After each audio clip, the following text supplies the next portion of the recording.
Mr. Attorney General, my colleague just said that you should be held in contempt of Congress, and that is quite rich because the guy who's leaving the hearing room right now, Mr. Jordan, is about 500 days into evading his subpoena, about 500 days.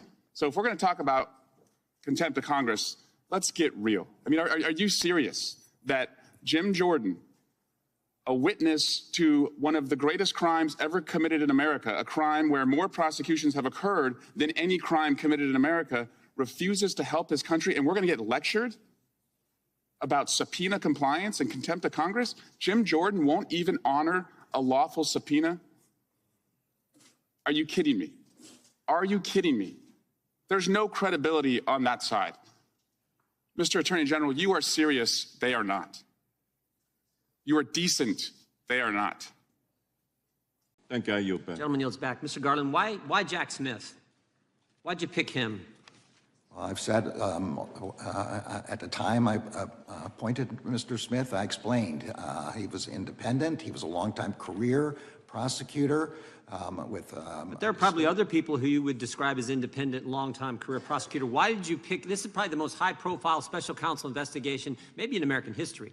You're going to be investigating a former president, a candidate for president, and leading in all the polls, and you pick Jack Smith, most important selection maybe ever made from Attorney General when you come to a special counsel. I just want to know why you could have picked former AGs, deputy AGs, U.S. attorneys. You got all kinds of lawyers in this town, but you picked Jack Smith. All the people you just mentioned were would be political appointees. I appointed somebody who was not a political appointee, somebody who was independent, nonpartisan, with a record of career experience as a prosecutor. That seemed to me the perfect resume for making that kind of. He was a guy, worked, you had to bring him back from Europe. He worked at the ICC, worked at the World Court. He was the best pick for the most high-profile investigation ever. He was independent. He was nonpartisan. He had never held a political office. He was never appointed in a political office. Was he your first choice? He had a long career as a career prosecutor. Was he your first choice? I'm not going to go into the questions. Did you know him before you picked him? I did not. You never worked with him? I did not. Did you meet with him prior to announcing his selection and tell him what was going on? Of course I did. What happened in that meeting? I met with him. I asked him if he would be willing to do this. We talked about my understandings of the role of this office, which are on the public record. That's all. Did he ask for the job? This is not a job I don't think anybody asks for. I'm sorry. No, but that's not the question I asked you. I said, did Jack Smith ask for the job? He did not ask me for the job, no. Did he convey through someone else that he wanted the job? I would be surprised if that were the case, but Well, you don't know? No, I don't know. So he may have? I can only tell you what I know. I chose him because he had a record of impartial career experience as a prosecutor. That's why he was chosen. Was it impartial when he went after Governor McDonnell? He was a member of He was after Governor McDonnell. That case gets appealed to the Supreme Court. The Supreme Court unanimously said it was wrong and overturns the conviction? He was in the public integrity section of the Justice Department, a career position. They made the decisions they thought were warranted, and we respect the decision of the Supreme Court. Did the fact that he was interested in going after the very people who were targeted by the IRS about a decade ago, did that have any influence on your selection? Okay, let's put up this slide here. This is from Jack Smith to some other folks in the Justice Department, and it says, could we ever charge a conspiracy to violate laws of the U.S. for misuse of such nonprofits to get around existing campaign finance laws? Jack Smith was looking to prosecute the very people who were targeted by the Obama IRS. I don't know. You have excerpts from an email I've never seen. You should know that IRS Commissioner Sarah, I'm just asking, did this weigh into your decision? Did you know about this? No, what Jack Smith was trying to do? I also don't know if it's true now. IRS Commissioner Sarah Ingram oversees this from Jack Smith himself. Let's discuss tomorrow, but maybe we should try to set up a meeting this week. And here's the response. Here's the response. You didn't get your meeting with Miss Ingram from the IRS, but she's sending the head of the exempt organizations, Lois Lerner, who's known to us. So Jack Smith meeting with Lois Lerner, looking for ways to prosecute the very people who were victims of the Obama IRS. And I'm just asking, did that factor in your decision to name Jack Smith as special counsel? I didn't have any idea about the things. Didn't know about that. No, and I don't know whether they're true now by looking at this. But they're definitely true, but you should didn't know about it. know. But this guy was so important, you have to bring him from Europe back here to go after President Trump, name him as a special counsel. Do you regret the pick? I'm sorry, Do you regret picking him? no, I do not regret picking him. Well, prosecutors aren't supposed to tamper with evidence, and it looks like that's what he did. He changed the sequence of the documents that he seized from Mar-a-Lago. I'm sorry, that's a false characterization, but that is ongoing. Here's what he said to the court, Mr. Attorney General. There are some boxes where the order of items within the box is not the same as in the associated scans. I mean, he said it. I didn't say it. He told the court that. Now you're asking me to comment on a discovery dispute that's ongoing in a court. I don't know the facts of it, and I'm not No, going to comment on this is it. from Jack Smith filing with the court. He admitted to the court that they tampered with the evidence. He mishandled the very documents he's charging President Trump with mishandling. And I'm just asking, do you regret picking this guy as the special counsel in the most important special counsel investigation probably in American history? I'm sorry, I did not hear the words tamper in the statement that Mr. Smith filed. He did not use those words. Well, let me ask it this I'm way. gonna Are you leave that supposed to to- I'm gonna change the leave that order to- of the documents that you seize and the physical documents don't match up with the scanned documents? Are you supposed to do that as a prosecutor?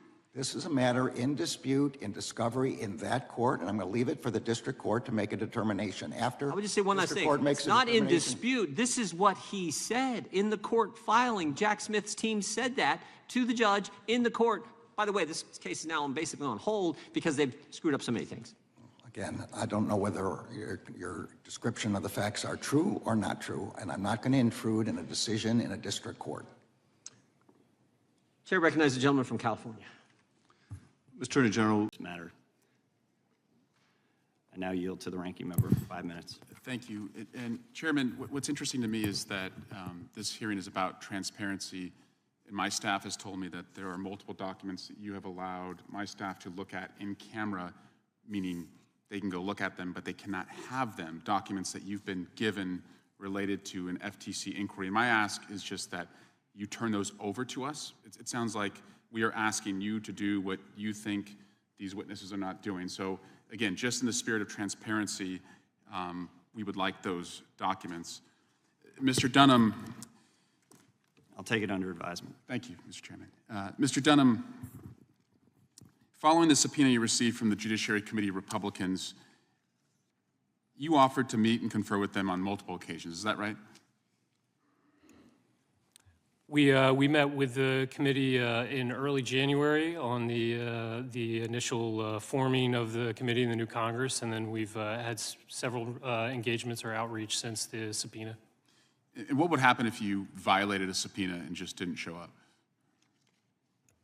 I'm not sure what the consequences would be for me, but we're actively engaged with the committee and intend to do so going forward as well. Great. Well, thank you for doing what Jim Jordan wasn't willing to do and show up and be responsive. Your good faith effort did not end there, though. In fact, you also offered to work with them to prioritize their document requests. Is that right? When we received Chairman Jordan's letter on January 17th, we also had a meeting previously scheduled that afternoon with committee staff, more as a meet and greet to kind of talk about the 118th Congress and discuss the topics of interest to the committee to determine what was the primary focus of their interest. And in addition to that meeting, you allowed them to come in person and review non-public documents. Is that correct? In response to the subpoena, we provided in-camera review of Guardian documents related to the EDU official tags, which was a substantive production at the core of the subpoena's request. And these guys viewed those documents? The documents were reviewed by both majority and minority staff.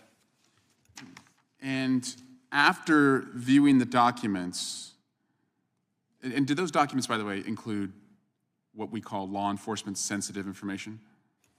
The documents themselves are law enforcement sensitive. They're law enforcement files. They're tips that we receive from the public and the actions associated with those tips. So yes. What's the difference between something you call law enforcement sensitive and something that you could put on the front page of the Washington Post? Something that's purely unclassified versus something that has a law enforcement caveat that is necessary to protect potential investigative equities, witness information, subject information, anything related to sources, methods, techniques, that type of thing.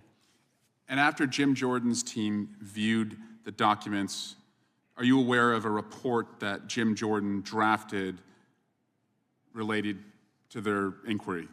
I'm aware. And in that report, was it a public report? I believe it was a public report. And in that report, did you see any law enforcement sensitive information? I'm not aware of what information was in the report. I haven't studied it closely enough to determine whether there's law enforcement sensitive information there, but that's something I can certainly get back to you on. Okay, I'll go back to you with some pieces that we saw that were included in there that would qualify as an unlawful disclosure.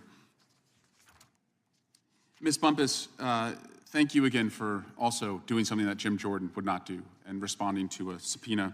Is it true that you've worked for multiple prior chairs that were Republican and Democratic and even worked for John McCain when you worked on the Hill? Sorry, yes, Congressman. I did work for John McCain on the Hill prior to coming to the FTC in 2006, and I've worked for 8 chairmen as Director of Congressional Relations for Democrats and for Republicans. And while you were responsive to the inquiries of the chairman, is it true that you cannot provide information about ongoing or potential investigations?